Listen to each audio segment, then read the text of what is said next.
팟캐스트 최초의 오직 옴부즈맨만을 위한 프로그램 새날 한라인 153회 방송 시작합니다.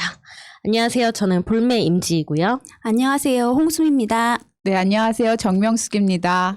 네. 요즘 날씨가 네. 아침마다 사실 너무 기분이 좋지 않습니다. 오전에 막 비가 왔다가 오후에는 조금 더워지잖아요. 네네. 이런 날씨 너무 짜증나더라고요. 국힘 같은 느낌이랄까. 새날 오는 네. 날만 좀 날씨가 항상 좀 약간 온도가 갑자기 훅 내려가고 그러는 것 같아요. 끝나고 갈 때 비가 안 왔으면 좋겠어요. 우산 안 가지고 왔거든요. 그러니까 요즘에 오전에만 오다가 오후에는 또 그치고 막 이러더라고요. 네네. 오락가락합니다. 네. 날씨가. 네. 이런 안 좋은 날씨 속에서도 네, 여러분들은 항상 즐거운 마음 가지시기를 바라겠고요. 오늘도 즐겁게 한라인 시작해 보도록 하겠습니다. 먼저 이슈 아닌 이슈인데요. 제가 가져온 거는 물티슈와의 전쟁이라는 건데, 요즘 물티슈 사용량이 꽤 늘었잖아요. 근데 이걸 이제 화장실에서도 많이들 쓰시는데, 그 물티슈를 변기에 많이 버리신대요. 그래서 그 하루 평균 중개 펌프장이라는 곳에서 수거되는 물티슈의 양만 하루 평균 2.5톤. 어느 정도의 양인지 짐작도 가지 않는데 정말 많은 수가 사람들이 변기에다가 그 물티슈를 버리고 있다. 그래서 이것 때문에 하수관이 막혀가지고 뭐 하수 역류하고 악취도 발생하고 이것 때문에 비용도 많이 들고 그렇다고 합니다. 해마다 수십억 원이 든다고 하니까요. 그래서 좀 그 물티슈를 사용하시는 것은 좋지만 네, 뭐 사실 조금 줄이면 좋겠지만 그래도 변기에는 절대 버리시면 안 된다. 우리의 그 세금이 낭비되고 있습니다, 지금. 그리고 애초에 물티슈를 변기에 넣는다는 생각 자체를 사실 하기가 어려운데 네네. 어떻게 그렇게 하시는지 그거 안 하셨으면 합니다. 풀어줘야 되잖아요. 그렇게 해서 이렇게 네네. 가야 되는 게 그런데 사실 두루마리 말고는 크리넥스 같이 그것도 안 되죠. 그것도 원래 안 사실, 되는 네. 걸로 알고 있는데 네네. 물티슈를 왜 변기에 근데 좀 왜 버리시는지도 알 거는 같아요. 요즘에 휴지통 없는 화장실도 많잖아요. 그래서 공중 또 이렇게 화장실. 처리를 못해서 버리시는 분들도 있으신 것 같은데, 그래요? 네, 이거는 좀 각성하시고 절대 하시면 안 된다고 생각합니다. 그리고 네. 이제 휴지통도 있어야 되긴 하거든요. 네. 남자 화장실은 어떻게 되는지 모르겠는데 그 공주 화장실에 휴지통 없는 그 화장실 가보면 옆에 이렇게 여자들 이제 생리통, 아니 생리통이래. 생리통 때문에. 네. 그거 하여간 뭔가를 버릴 수 있는 그런 일회용품, 생리용품을 네네네. 버릴 수 있는 이렇게 그런 게 있는데 있죠. 거기다 버리셔도 될 것 같은데 그리고 화장실 밖에 나오면 또 네. 큰 쓰레기통이 네네네. 있으니까 거기다 버리시고 좀 번거우더라도 그러니까 화장실에서 물티슈를 쓴다라는 건 그 큰 볼일을 보시고 뒤처리를 하시는 거 자기만 같은데. 깨끗하게 뒤처리하고 변기 좀 막히게 하면 어떡합니까? 다 외의 비용이 이렇게 많이 드는 거잖아요. 맞아요. 네. 근데 보니까 이 청소하시는 거 보니까 그 물티슈는 또 일일이 그 청소하시는 분들이 그 하수구 거기서 일일이 손으로 다 그러네요. 빼셔야 되더라고요. 청소하실 때. 네. 그것도 굉장히 그러니까 꼭 화장실용 물티슈 그거를 쓰시던가 아니면 옆에 그 나와서 네네. 하시는 것도 괜찮아요. 아니면 강아지처럼 대변봉투를 가지고 이게 지금 네. 전국적으로 보면은 어느 정도의 비용이 드는지 모르겠는데 창원에서 드는 비용만 16억 원이라고 하거든요. 한 해. 그러니까. 그리고 이게 해마다 10%씩 늘어나고 있다고 하니까 전국적으로는 그러면 굉장히 많은 그 낭비가 이루어지고 있다라는 소리니까 진짜 물티슈를 쓰시는 분들은 특별히 더 유의를 해주셨으면 좋겠습니다. 네. 네. 그 다음 이슈로 갈까요? 네. 싸이월드 이야기가 나왔네요. 네. 여러분, 싸이월드가 부활합니다. 와, 저만 신났나요? 그 7월 달에, 싸이월드 부활 소식이 올해 초부터 이제 있었는데, 7월 달에 다시 이제 부활을 한다고 해요. 근데 저희가 모르고 도토리를 쌓아놨 분이 계시면 지금 싸이월드 홈페이지에 들어가면 도토리를 환불해 줄 수 있다고 하거든요. 신청을 하면 7월 달부터 싸이월드에서 그 도토리를 사용할 수 있고, 그리고 싸이월드 지금 뭐 그 옛날에 보면 미니홈피라고 있었잖아요. 그 미니홈피도 3D로 AR, VR 해서 핸드폰으로 이렇게 입체적으로도 볼 수 있게 만들어 놓고, 예전에 있던 저희의 그 흑역사들 흑역사 사진들도 고화질로 이렇게 할 수 있는 기능도 생긴다고 해요. 근데 이 소식, 이 뉴스를 보면서 이게 만약에 부활을 하면 어떻게 좀 사회적으로 많은 사람들이 사용을 다시 할 수 있을까? 그러니까 세상이 좀 변하긴 했으니까요.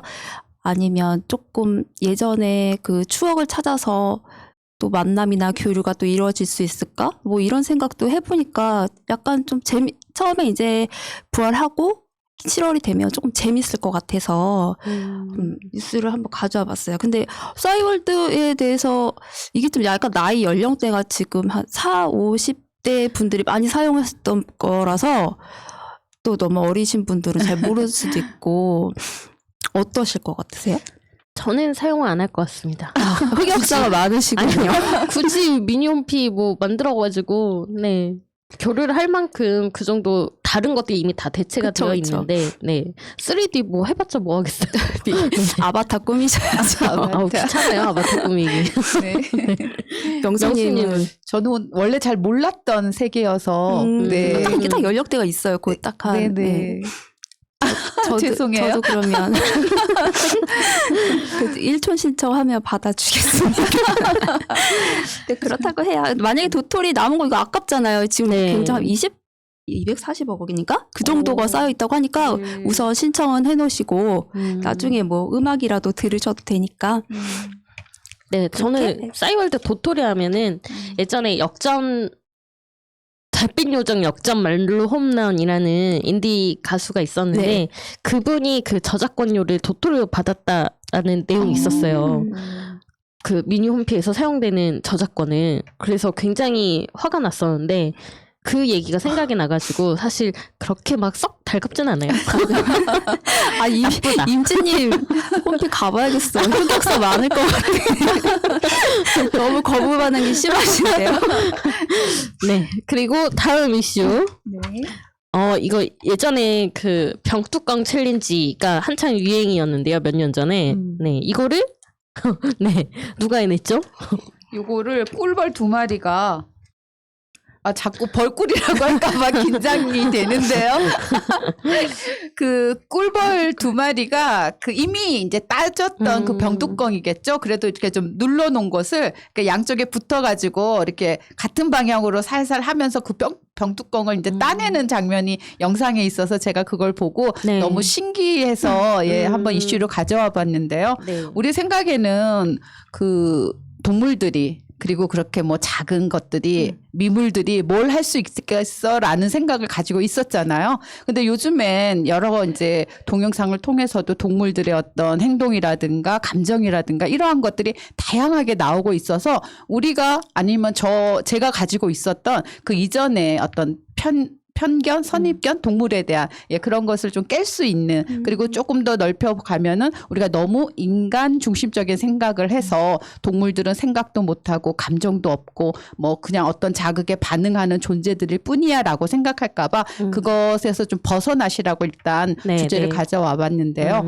그 주로 이제 침팬지들을 통해서 네. 이렇게 관찰을 하고 보면은 그 못지 않다는 거죠. 인간에 못지 않은 그런 어떤 감정도 가지고 있고 그래서 요즘에 동물 학대도 많고 그래서 동물을 학대하는 그런 사람들은 그 동물들이 그 당시 느꼈을 어떤 공포나 어떤 아픔이라든가 슬픔 같은 것들을 본인이 당했을 때 느낄 수 있는 것으로 생각한다면 그렇게 하지 이제 않기를 바라고 네. 그런 마음에서 가져와 봤습니다.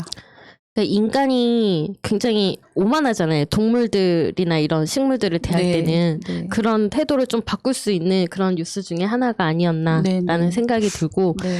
최근에 그런 뉴스도 있었어요. 네. 외국인데 네.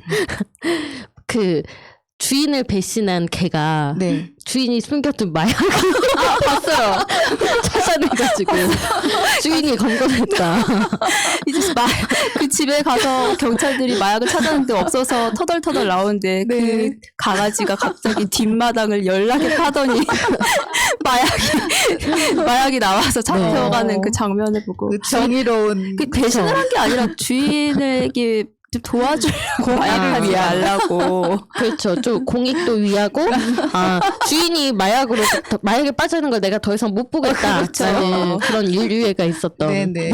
공공의 이익을 위해서. 네네. 굉장히 훌륭한 강아지였다. 네. 동물과 인간의 어떤 조화로운 그런 네. 세상을 꿈꾸며 네네. 평화를 꿈꾸며 한번 주제를 한번 돌아봤으면 네. 좋겠습니다. 근데 이 꿀벌 동영상은 한번 꼭 찾아보세요. 그 사람처럼 내가 먼저 먹겠다 서로 싸우는 게 아니라 둘이서 열심히 병뚜껑 돌려서 네네. 같이 그 판타를 먹으려는 그 네네. 벌. 근데 너무 귀여웠어요. 꿀벌 두 마리가 보면은 붙어서 이렇게 같은 방향으로 네. 이렇게 CG처럼 이렇게 하는데. 네네. 설마 조작은 아니겠죠? 아니 그 영상이? 그쵸? 네, 실제로 그렇게 협동을 많이 네, 한다고 협동해서 합니다. 하는 머리가 좋대요 또. 그렇죠. 네. 참 문어도 그렇게 인간의 얼굴도 구분한대요. 문어가. 네, 문어가 그렇게. 굉장히 똑똑하다고 지능이 알려져 높다고 있어요. 하더라고요. 축구 이기는 것도 그거구나.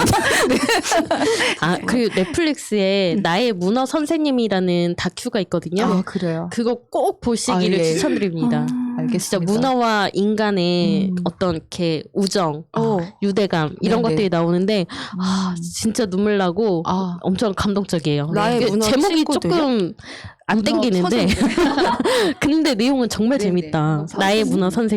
그 넷플릭스 맨날 그 뭐 볼 거 찾다가 그냥 잠들고 그 하는데 다큐는 좋은 게 좀 많은 것 네네. 같아요. 꼭 추천드립니다. 네. 즐거운 이슈 아닌 이슈였고요. 네. 이메일 가겠습니다. 네, 체리19 마일드님이 보내주셨습니다. 안녕하세요. 작년 여름 들어서며 갑자기 몸이 안 좋아 휴직하고 또다시 올 초에 발목이 골절되었다가 이제 활동을 시작합니다. 답답한 마음에 헤매다 새날을 알게 되어 하나도 놓치지 않고 청취하며 위안을 받았습니다. 푸나님과 모든 새날의 식구들이 재밌게 방송해 주셔서 새날을 기다리며 살았습니다. 그로부터 1년, 지난 1년을 되돌아봅니다. 처음에는 그래 마음에 안 들어도 민주적으로 해야지 동감했습니다. 그리고 이번엔 하고 위안하며 넘어갔습니다. 하지만 1년이 지난 지금 외형만 바뀌었을 뿐 속은 똑같습니다. 집권 여당, 그것도 초유의 거대 여당. 그런데 매번 희망 고문하며 위안 삼고 있는 건 우리 쪽입니다. 왜 나경원, 윤석열 관련해서는 아무것도 못합니까? 이건 하고 안 하고의 문제가 아닙니다. 정치에 관심이 덜한 사람이나 한 발만 걸치고 있는 사람들은 떠도는 찌라시와 언론의 쇠뇌가 되었습니다. 그 사람들이 정세를 분석하거나 정치 전체를 아우르지는 못하지만 정치를 모르진 않습니다. 그 사람들이 생각하는 건 아주 당연한 논리입니다. 대통령과 거대 여당의 공격이 들어오는데 그저 수습하기 바쁩니다. 그래서 그들은 뭔가 있으니까 힘이 있어도 덮으려고만 한다고 생각합니다. 그렇게 부도덕하고 부적절한 이미지는 깊어갑니다. 그 사람들은 지금까지 그런 정치의 세월을 살아왔습니다. 하루아침에 바뀌는 게 민주주의가 아니지만 국민들 의식도 하루아침에 바뀌지 않습니다. 새날을 1년 들어왔는데 적폐가 청산된 게 있나요?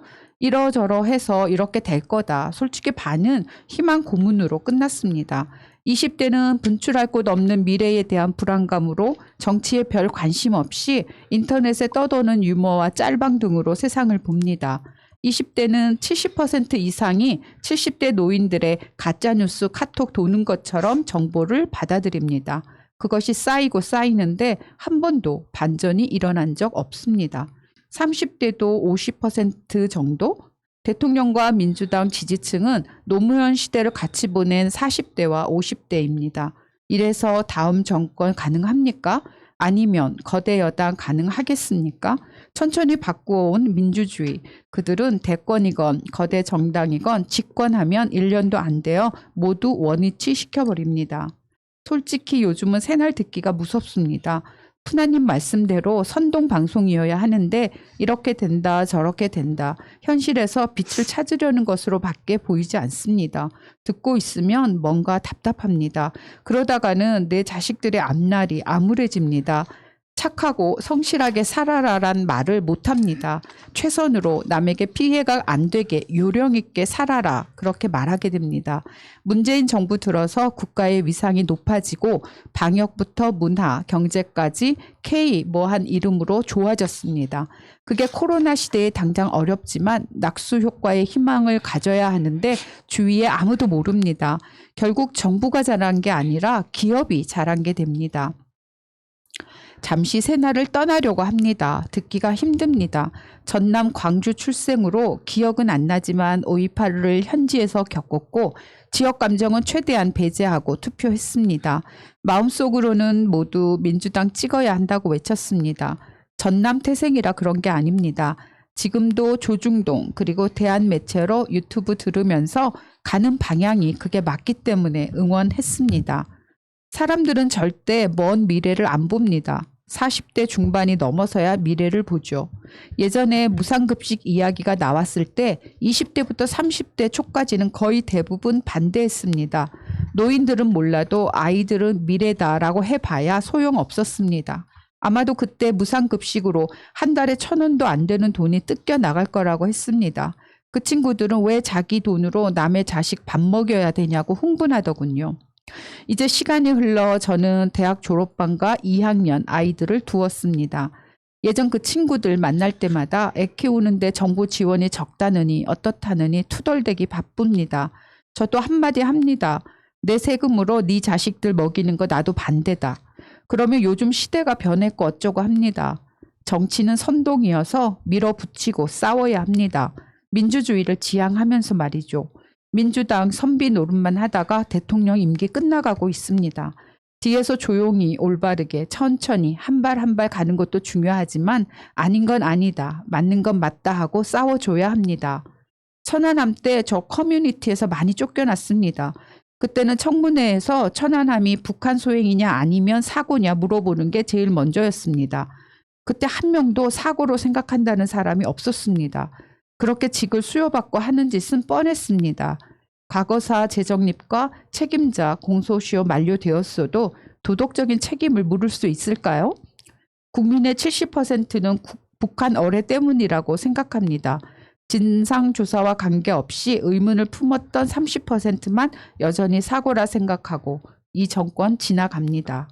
제가 하고 싶은 말은 대체 미디어에서 시시비비를 가리지만 조금 있으면 그건 다 부질없다는 것입니다.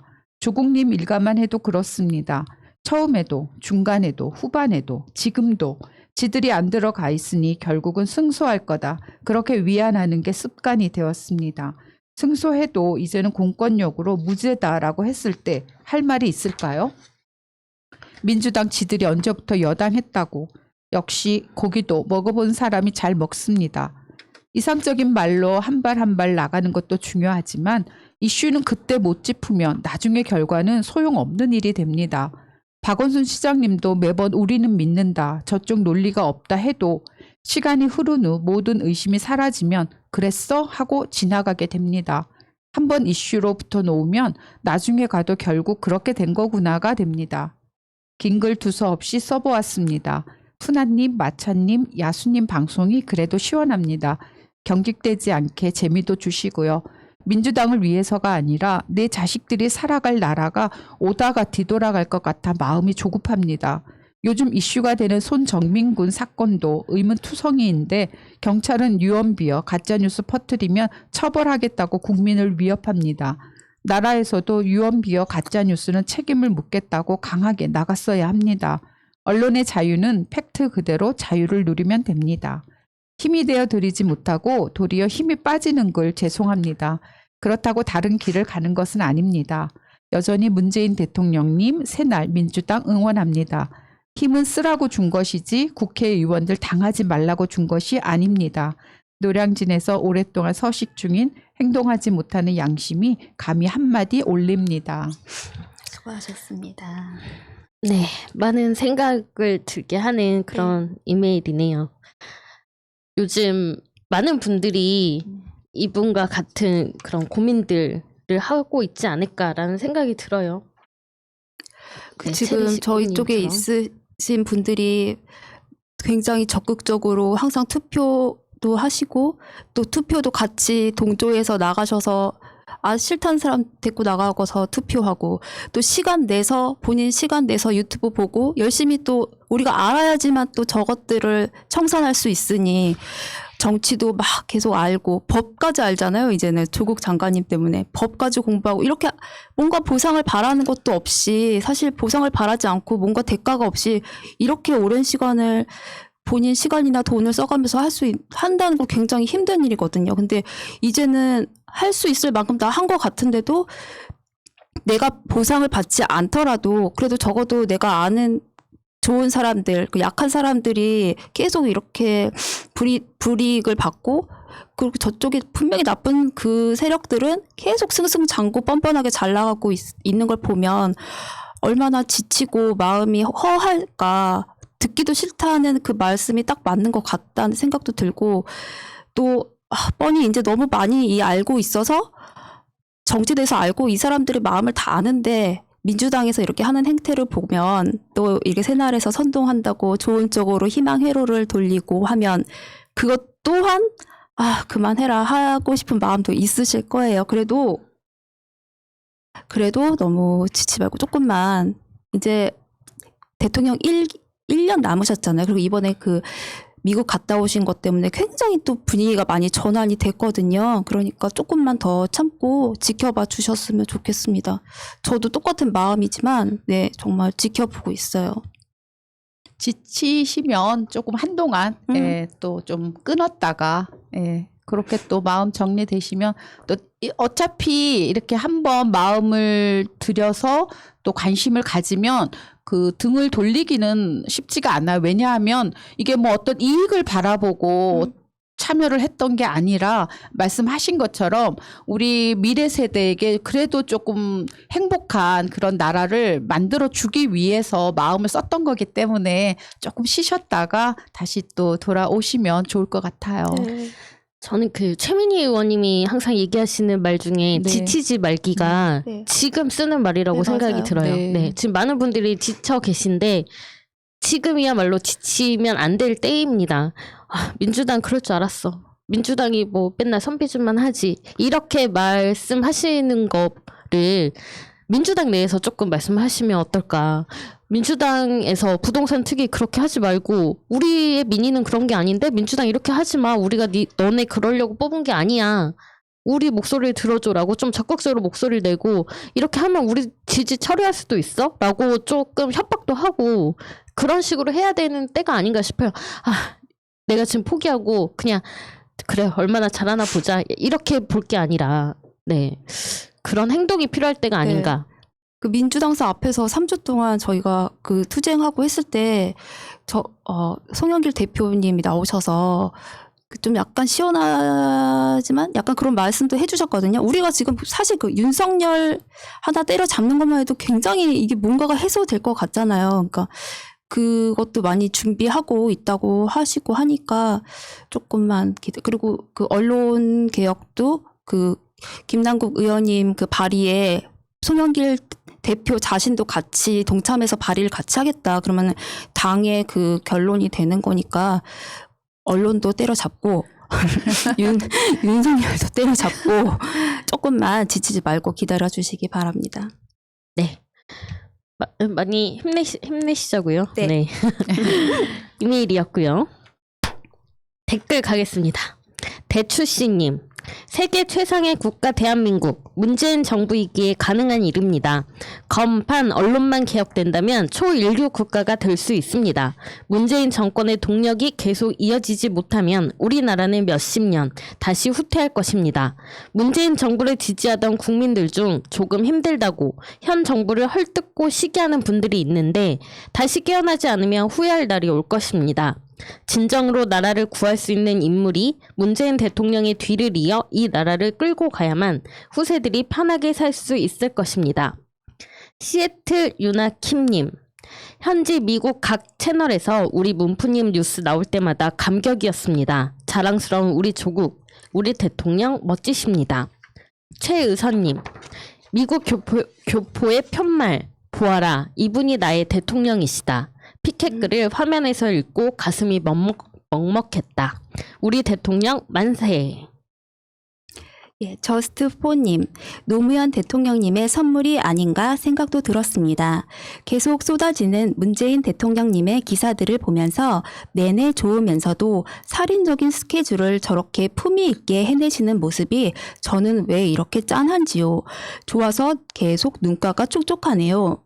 이왕빈님, 노무현 대통령의 서거는 우리의 비극이면서 서민들을 깨어나게 만든 획기적인 사건이었다. 이제 민주주의에 대한 변곡점을 뛰어넘어 정상적인 대한민국으로 가는 초석이 되었음을 누가 부인할 수 있으랴. 네, 지금 그 한미 정상회담 끝나고 나서 거의 이제 일주일이 되었는데, 네, 저희가 거의 마지막 논평을 하는 것 같아요. 네, 그러네요. 네, 두 분은 어떠셨나요? 소감이? 네.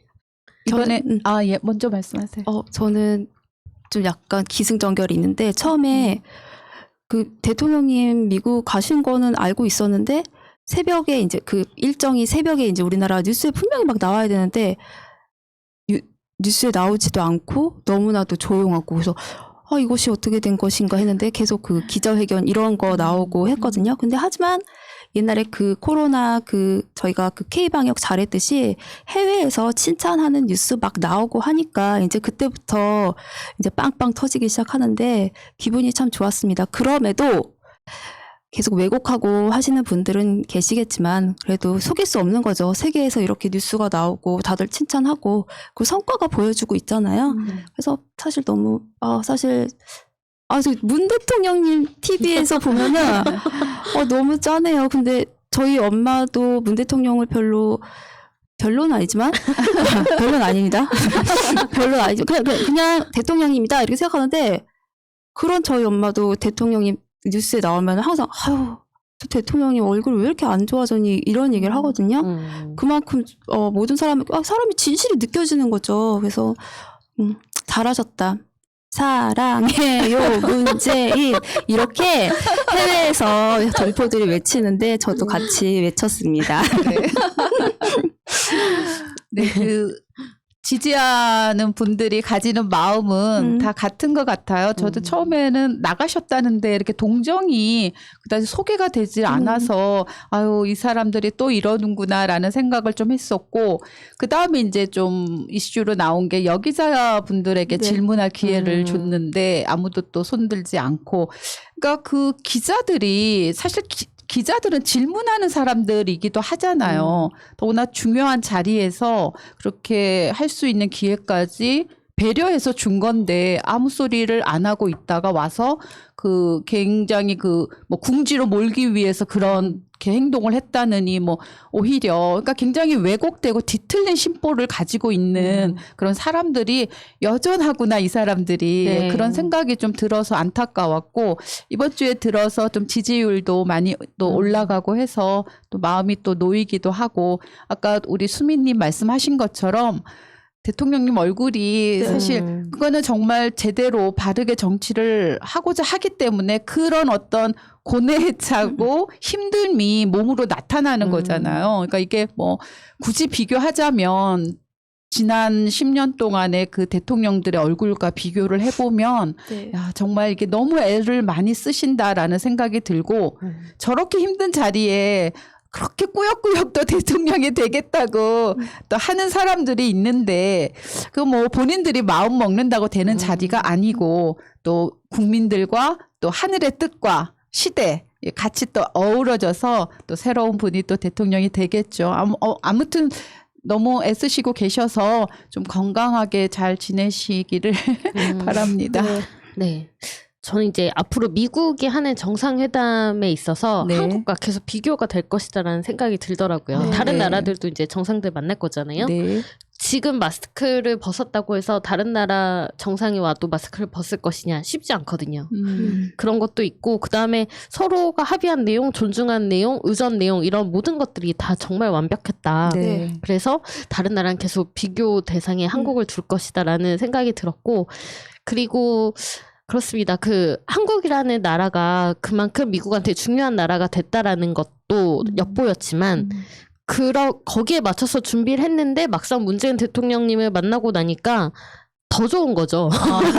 그게 좀 느껴졌어요. 네. 그러니까 네. 바이든 대통령이 나중에 이제 소감이나 뭐 이런 것들을 얘기할 때나 외국 언론에서의 평가나 이런 것들을 봤을 때 우리한테 중요한 나라라서 이렇게 했는데 이 사람 알고 보니까 정말 진국이구나라는 거를 그쪽 나라 정상들이나 그쪽 나라 정상이나 그다음에 그 고위 관료들도 느꼈다라는 게 전해지더라고요. 네, 네, 그래서 네. 참 자랑스러웠다.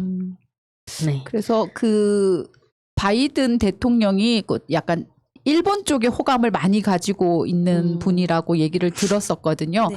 그래서 좀 일방적으로 일본 쪽을 향해서 마음을 주는 거 아닐까라고 했는데 어찌 생각하면은 말씀하신 것처럼 어떤 개인적인 어떤 인격 플러스 또 국가의 이익도 네네. 또 챙기는 그게 것도 크겠죠. 있었겠죠. 그러나 이제 여러 가지가 네 이렇게 버무러져서 굉장히 좋은 결과를 얻은 것 같아서 좋습니다. 네. 이런 좋은 기분이 계속 갔으면 좋겠네요. 네, 그러게요.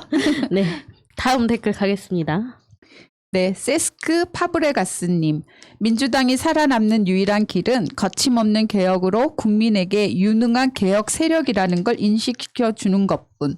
하지만 지금 당 대표로는 암울해지네요. 최정민님, 민주당 송영길 대표님께서 개혁의 발목을 잡고 있다는 소문이 있어요. 이러시면 대표를 끝으로 정치 생명 끝납니다. 차기 대선 주자에게 개혁의 공을 넘기려는 전략으로 그러시는 것이라 믿고 싶어요.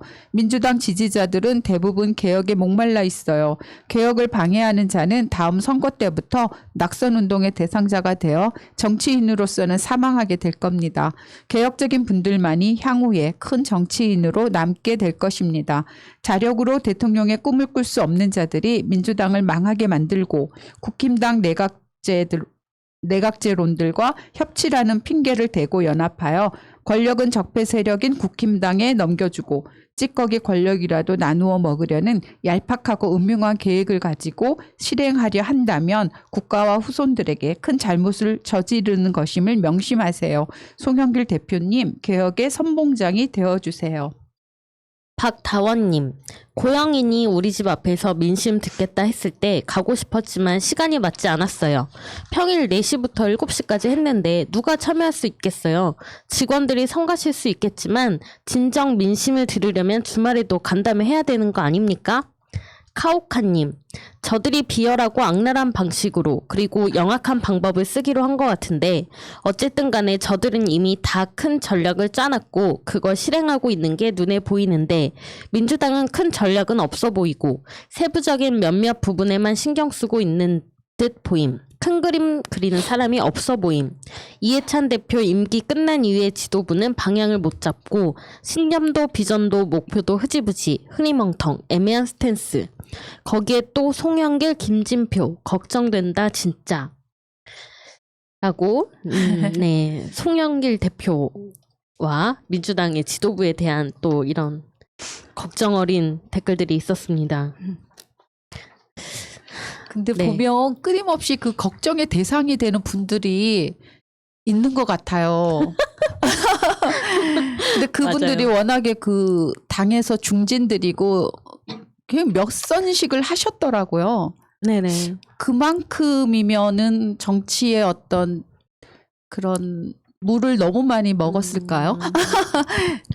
물도 많이 먹고 이제 약간 우리가 뽕 맞았다는 얘기도 좀 하잖아요. 네. 그쪽으로도 많이 치우치는 경향도 그러니까 자기 민주당원들이나 아니면 국민들의 그 서민들의 민심을 읽을 줄 알아야 되는데 그 몇 선이나 되면 그 몇 선이 넘어가면서부터 본인을 지지하는 세력으로만 자꾸 이렇게 가고 있는 그렇게 되니까 약간 걱정스럽고 욕도 먹고 그렇게 되는 것 같아요.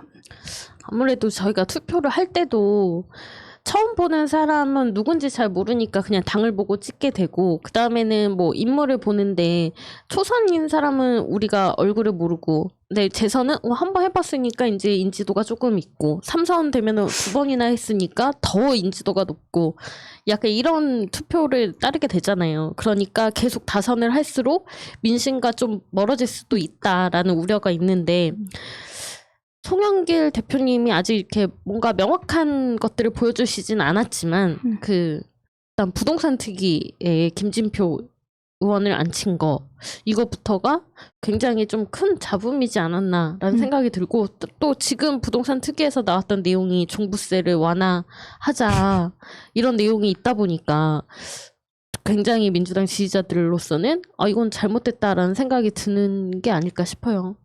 그래서 뭐 몇 선 이상은 출마하지 않도록 하는 그런 법안도 조금 뭐 마련하겠다는 논의가 됐었죠. 네, 그런 것도 좀 필요한 지점이긴 할 것 같아요. 그리고 국회에서 뭔가 의장이라든가 직을 정할 때 그 다선들의 뭐 순서대로 하는 관행이라고 그거 없애야 된다고 생각합니다. 그러니까요. 네. 이제 그러한 부분들도 조금 다 이렇게 아우러서 좀 논의가 되고 조금 뒷선으로 좀 물러날 수 있는 그분들의 그런 지혜 뭐 이러한 것들이 또 필요할 때는 있지만 너무나 우리가 봤을 때는 자기 이해에 기반을 네네. 둔 거기 때문에 그리고 스스로도 100세 시대라고 하더라도 이 정도 했으면 충분하다 생각하고 좀 물러날 수 있는 그런 또 자질 뭐 이러한 것도 필요한다고 생각이 들더라고요.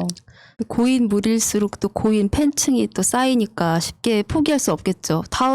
다음 총선이나 이런 데서 또 할 수 있는데 내 고인 팬들이 있으니 그걸 쉽게 놓겠어요. 쫑밀 필패입니다. 그걸 꼭 명심하시기 바랍니다. 국힘의 그 당대표 예비 경선에서 이준석이 1위를 했잖아요. 네.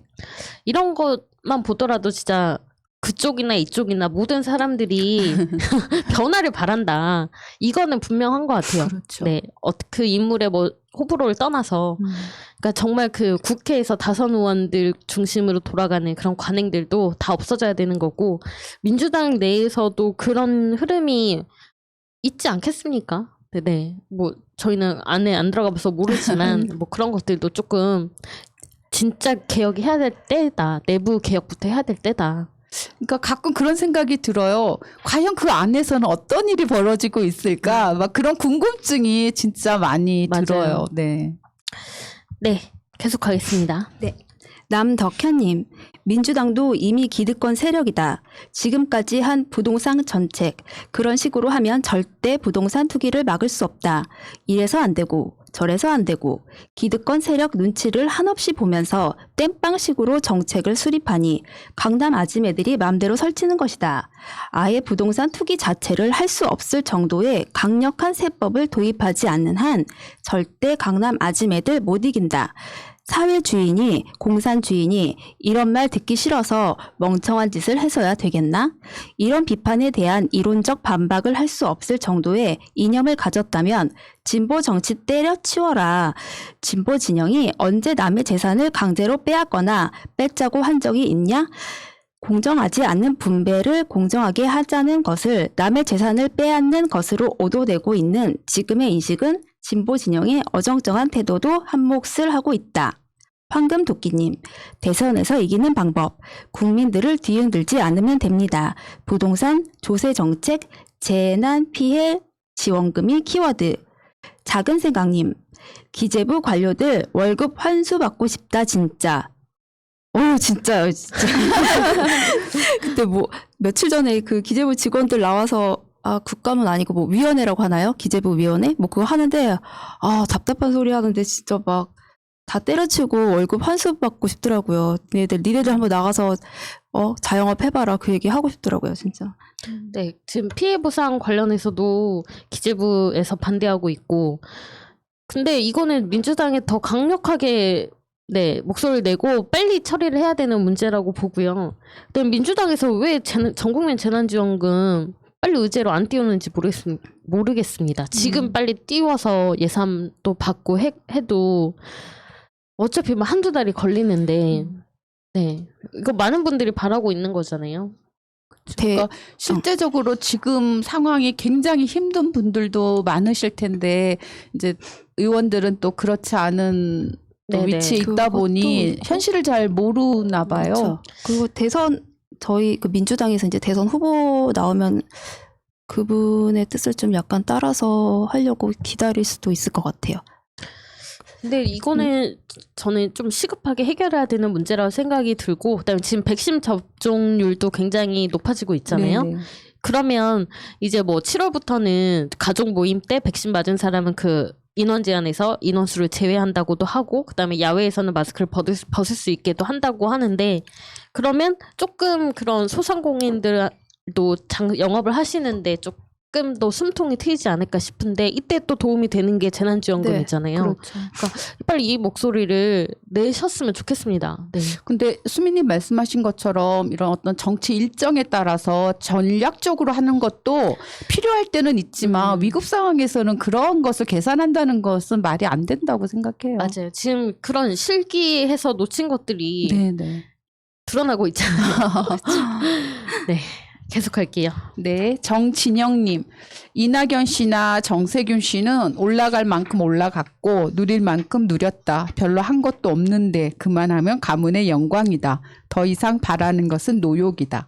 패러다임 전하님. 선거 직전에 갑자기 떠드는 말은 신뢰할 수 없다. 수년 동안 몸소 실천해왔던 행동이 그 사람의 본질을 알려준다. 추미애와 이재명 두 사람이 제일 신뢰가 간다. 1, 2, 3님.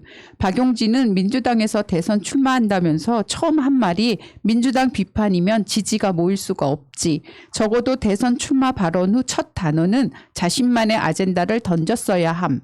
대선 출마한다면서 민주당 비판하는 거 보면 저 사람은 아니다 싶은 생각이 들 수밖에 없음.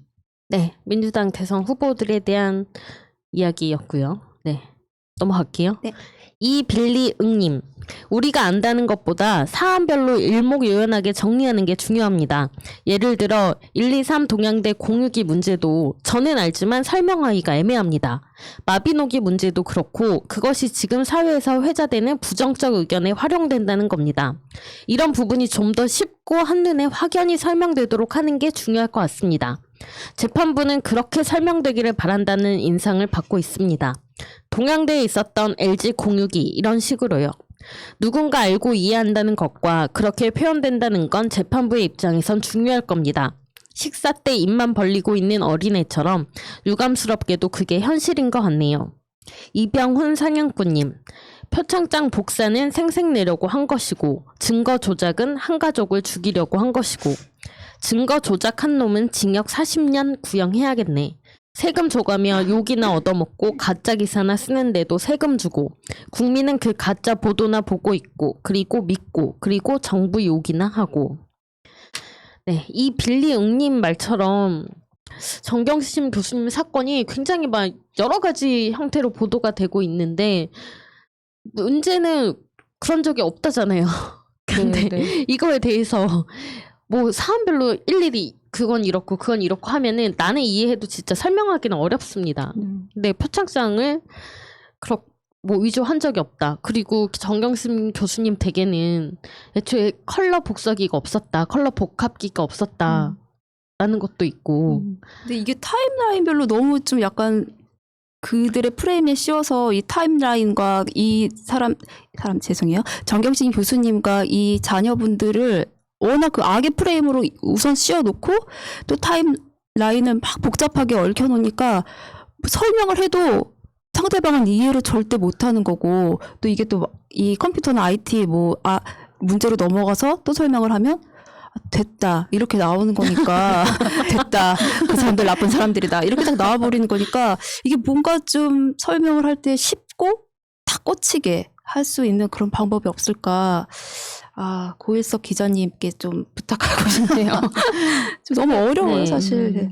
쉽게 설명을 하는 것도 좋지만 일단은 다시 이런 일이 안 벌어지게 하려면 검찰이 피의사실 공표 못하게 하고 언론이 잘못된 보도를 하면은 진짜 총체적으로 대응을 네. 해야 됩니다. 원론적으로 네. 잘못된 거를 우선 고치고 나서 이거를 이 문제를 해결해야지 안 그러면 절대로 안 될 것 같아요. 맞아요. 예. 이게 우리가 쉽게 설명을 한다고 해결되는 문제가 아닌 것 같습니다. 그리고 저희가 늘상 하는 얘기지만 안 한 걸 증명한다는 게 말이 맞아요. 안 되는 거잖아요. 네가 거기 없던 걸 증명해봐 그러니까요. 이거잖아요.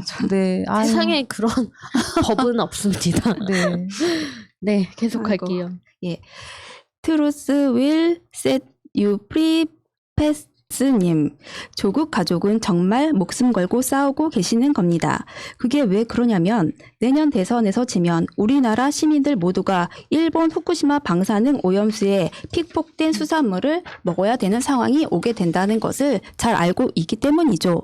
아이들의 급식에 일본 수산물이 버섯이 들어가게 되고 일본 수산물을 반강제적으로 수입해서 그걸로 가공한 음식들을 만들 것이고 그 음식들이 나와 당신과 우리 모두의 가정에 올라오게 될 것입니다.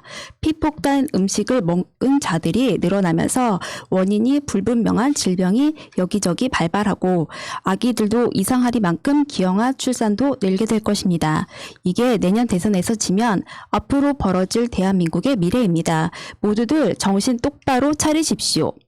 바람성님, 아까운 세금을 기생충 전문가에게 쓰다니 국민에게 짐만 되는 정당이 분명하네요. 아까운 세금을 저런 국회의원들에게 낭비하다니 우리 국민들 함께 깨어납시다. 네, 지하나님. 기레기들 질문 수준이 낮으니 미국 순방 중 자기 나라 대통령이 챙겨줘도 못 주워 먹죠. 그러면서 남 탓은 엄청 잘해요. 속이 텅 빈 강정이 따로 없구만요. 모략향기님. 언론만 바로 섰다면 온 국민이 행복해야 할 시간인데 그 쓰레기 언론 때문에 국민의 행복이 침해받았네요. 나의 양이님. 궁금한 일인. 어느 호텔에 근무 중인데 특정 언론 신문만 받는 거 어떻게 생각하시나요? 조선일보만 받는다고 하는데 손님들 전부 보진 않더라고요. 근데 왜 그렇게 그 신문만 구독해서 보는지 이해되지 않네요. 혹시 그 조선일보 계열의 호텔이 아니었는지 레스틴 네. 호텔인가? 네. 예, 거기. 브라이트 썬빔님. 가짜뉴스의 산실, 조중동 기레기들과 국민의 암의 기가 막힌 짓거리를 쌍욕을 안 하고 보도하는 건 불가능합니다. 대한민국이 망하라고 고사를 지내니 어쩌겠습니까? 문재인 대통령의 엄청난 방미 성과를 어떻게 보도했나 보려고 담 신문과 네이버 신문에 다 뒤져도 안 보이더군요. 정말 암담하지만 이런 와중에 사실관계를 정확히 보도하시는 몇몇 유튜브 채널들과 새날이 있어 다행입니다. 상식이 통하는 사회님, 일본도 대한민국도 기레기는 영원한 기레기인가? 점심도 졌다. 그래도 일본은 진실을 말하는 것도 있었네. 부러우면 지는 건데. NJY님, 제발 가라. 일본이 그렇게 부러우면 제발 좀 니들 패거리 다 끌고 가라. 그 조선일보에서 페이스북을 운영을 하거든요. 근데 그 점심 사진을 두고 이건 좀 부럽네라고 코멘트를 했더라고요. 조선일보 오늘 백신을 맞아야 된다고 뉴스 그 일면인가 거기 나왔습니다. 바뀌었어요. 네. 조선일보의 백신을 태도가 맞아야 되는 바뀌었습니다. 7가지 이유 막 이러면서 나왔어요. 근데 아무리 그렇게 바뀌었다 하더라도 니들이 한 짓을 우리는 다 기억하고 있다. 그리고 정말 태도를 바꾸는 건 괜찮아요. 그럴 수 있는데 바꾸려면 최소한 그동안 잘못 보도한 것들, 혈전에 대해서 막 이렇게 혈전 생긴다, 막 아스트라제네카 위험하다라고 했던 것들, 그거 사실이 아니라고 바로 잡고 태도를 바꿨어야죠. 그냥 이렇게 백신 맞읍시다 이런 식으로 가면은 그거를 참 진짜 너무 뻔뻔하다라는 생각이 드네요. 계속 가겠습니다. 네. 나임라이트님, 김영춘 장관님이 문재인 대통령님 도움받아 해운 강국을 성공시켰다는 사실을 대부분 국민들은 모르고 있네요. 언론이 편파적이니 이명박근혜 정부가 망쳐버린 해운 산업을 다시 일으켜서 세계 탑으로 우뚝 섰다는 사실을 전혀 보도하질 않네요. 윈윈 라이프님, 동아일보 사주의 딸 하나고 사건에는 학생들이 잠잠하네요. 조국 때는 들불같이 일어서더니 선택적인 행동을 보이는 자들아, 니들이 국격을 다 깎아먹는다는 걸 창피하게 생각하고 평생을 쥐 죽은 듯이 살아라. 피정희님, 저쪽 것들은 전두환 시대를 살고 있나벼. 국가에서 기업에게 44조를 갖다 주라고 하면 내겠냐? 돈을 벌 것 같으니 44조를 투자하는 거지. 기업가들은 돈 될 만한 것은 지구 끝까지라도 찾아가는 장사꾼들이지. 44조와 백신 55만 회분하고 바꿨다고 TV조선에서 날마다 외치고 있어요. 순수하고 무지한 어르신들 세뇌시키고 있어요.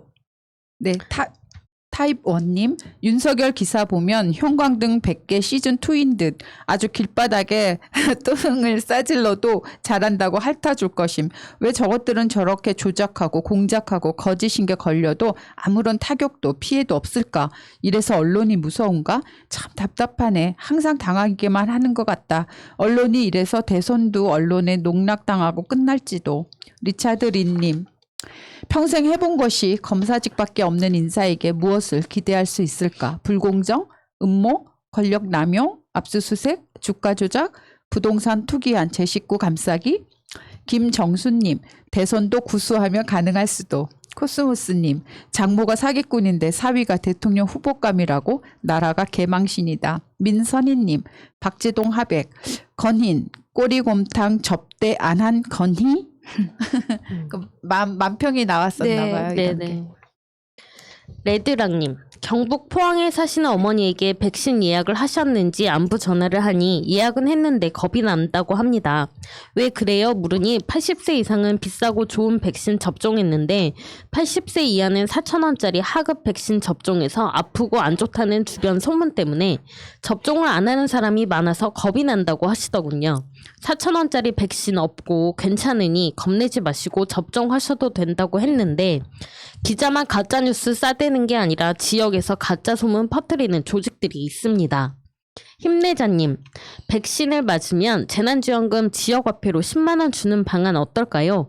백신을 맞아 줌으로써 사회에 도움도 되고 유효기간이 있는 지역화폐로 지역 경제도 살리고 나라도 살리고 경제도 살리고 국민도 살리고 일석삼조인 것 같은데요. 국회의원 중 이거 추진해 주실 분 안 계실까요? 반대할 이유가 딱히 없는 것 같은데. 맞아요. 네. 두 분은 백신 어떻게? 이해가 못하겠어. 이번에 다 많이 연이야. 몰렸더라고요. 몰린 것도 몰린 건데 그 첫날 네, 첫날에. 노쇼 백신 오픈한 그 네이버 카카오에서 오픈한 첫날 98%가 맞으셨대요. 네. 그러니까 자녀 백신이 많지 않았다라는 거죠. 네, 노쇼 네. 백신이. 제가 입실날 어제 아침에 내과를 갔는데 사람이 앉을 자리가 없이 진짜 많았어요. 근데 다 백신 맞으러 오신 분이라고 하는데 그 노부부들 손잡고 오시고 한 거 보니까 되게 보기 좋더라고요. 근데 나는 언제 맞지? 그러니까 저도 한 다음 주쯤 맞으면 좋겠는데 네. 어떻게 될지 모르겠어요. 지금 많이 몰렸어요. 아마 몰려서, 일주일 정도는 사실 조금 몰릴 것 같은데 빨리 백신 맞고 저 10시 이후에 술 마시고 싶습니다. 뭐 대기 화면 보니까 알림 신청을 또 할 수 있더라고요. 네, 했는데 그러니까, 예전에 그 임지님은 전화로 해가지고 예약을 하셨잖아요. 근데 아마 그 대기차도 조금 아직 밀려 있을 것 같기도 해요. 그래서 영수님 우리 빨리 맞고 만납시다. 마스크 벗고. 50대 이상은 뭐 7월부터 또 맞을 수 있도록 네. 뭐 한다고 하셨는데 어쨌거나 이렇게라도 해서 빨리 많은 분들이 맞아서 집단 면역이 되면 참 좋을 것 같아요. 이런 분위기는 굉장히 좋은 것 같아요. 맞습니다. 빨리 백신을 맞고 싶어서 계속 예약을 하고 어제 보니까 정말 사람들이 계속 이렇게 지도를 네, 맞아요. 새로 고침하고 계시더라고요. 네, 이런 움직임은 참 좋은 것 같습니다. 그래서 아직도 이렇게 백신에 대해서 조금 우려하시는 목소리가 있다면 지금 못 맞으면 진짜 나중에 사람들이 다 맞고 꼴찌로 맞아야 한다. 이 말을 꼭 해주시기를 바랄게요. 네, 맞습니다. 예, 강재희님. 캐나다 토론토에 삽니다. 여기도 팬데믹 기간에 집값이 많이 올랐습니다. 집에만 있다 보니 집에 대한 중요도가 크게 늘어나 좀 큰 집이나 정원이 있는 집을 선호하다 보니 전반적인 주택값이 올랐지요. 저희도 이번에 집을 좀 큰 걸로 옮겼어요. 한국 돈으로 13억 정도 합니다. 세금에 대해 얘기하고 싶습니다. 이번 거래로 취득세 2,500만 원 냅니다. 토론토 시내면 2배를 더 내지요. 저희 집은 조금 외곽이라 그리고 보유세로 1년 과세가 630만 원 됩니다. 누구라도 다 냅니다. 65세 이상 현금 자산이 없는 사람들만 조금 감면해 줍니다. 한국의 주택 세금에 대한 정보를 접하고 너무 놀랐습니다. 왜 집값은 올리면서 세금은 내기 싫어하는지, 세금 없이 어떻게 나라가 좋은 방향으로 갈 수 있는지를 생각 안 하는지 못하는지 참 걱정입니다. 네, 쌤 형님. 새날을 3년을 들었어요. 늘 저녁 준비하면서요. 방송 정말 최고. 저녁에 듣고 아침에 일어나 다시 듣습니다. 반복해서. 저의 분노 게이지도 같이 끌어요. 첫 댓글을 답니다. 고맙습니다. 차성혜님. 찐미녀 세 분이 진행하는 새날 한라인 아침마다 팟캐스트로 항상 잘 듣고 있어요. 세 분 얼굴 보고 싶어 유튜브에도 들러봅니다. 항상 응원합니다. 볼메 임진님, 정명숙님의 재치와 함께 우리 수민님 은근히 재미있어요. 일요일 아침에 듣는 한라인 고맙습니다. 네. 저도 껴주셔서 감사합니다. 네, 멀리서도 항상 응원해 네. 주셔서 감사합니다. 네. 네, 많은 분들이 남겨주셨던 댓글이었습니다. 오직 공감뿐 사연입니다. 회사의 직원이 20명 정도 있고 그중 저 포함 4명이 여직원입니다. 3명은 입사 시기도 비슷하고 1년차 정도 되는 20대 중후반, 한 분은 40대세요.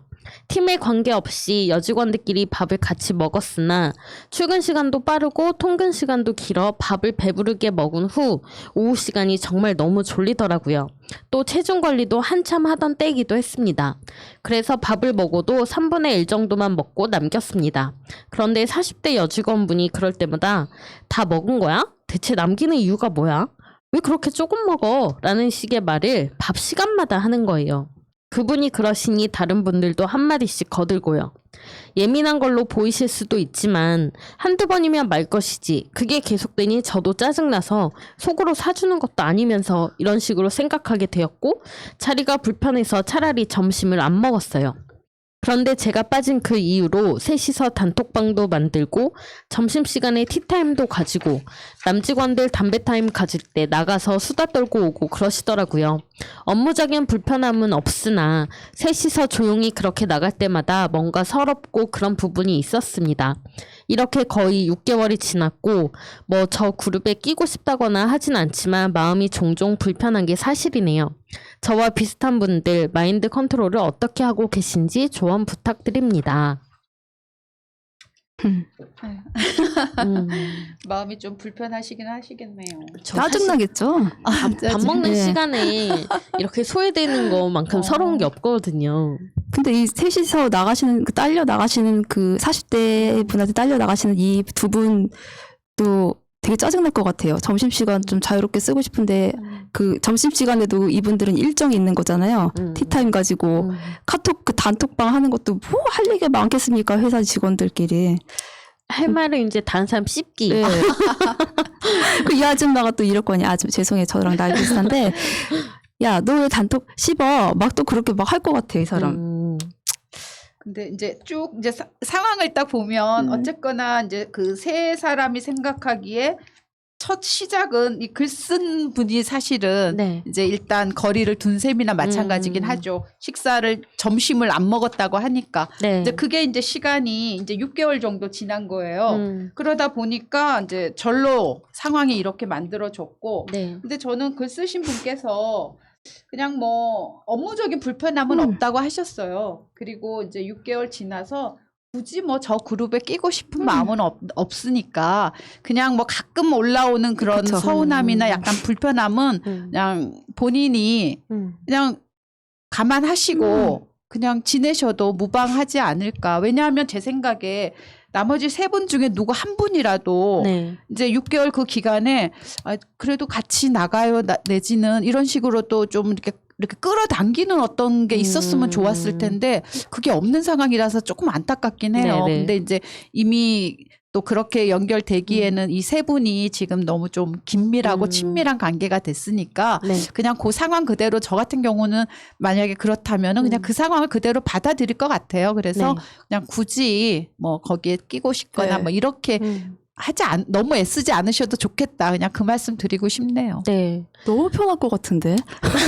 오히려 혼자 있는 거 업무적으로 좋아하거나 그렇게 뭐 이러면은. 불이익을 주면 이건 그 회사 내 그 따돌림 그런 법도 있지만 이건 막 업무적으로도 편하게 잘 해주고 점심시간도 내 마음대로 쓰게 해주고 뭐 맞아. 친구 맞아요. 회사 사람들하고 친구해서 뭐 합니까?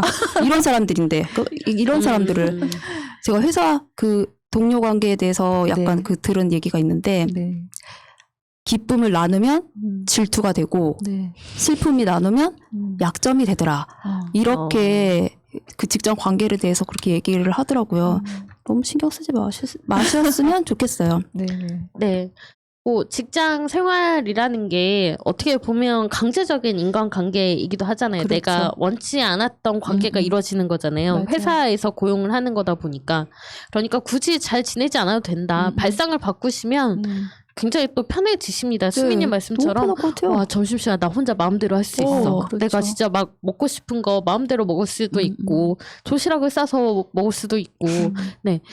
근데 뭐 단체로 막 하면은 내가 먹기 싫고 별로 안 땡기는데 가야 되고 막 약간 이런 네네. 경우도 있잖아요. 네네. 그런 거 없이 마음대로 먹을 수 있으니까 혼자 밥 먹으면 또 편한 부분이 많이 있거든요. 네. 그 다이어트 하신다니까 운동도 하고 샐러드 네. 먹고 혼자서 건강하고 날씬해지셔서 이 세 분을 아주 그냥 위에서 쳐다보세요.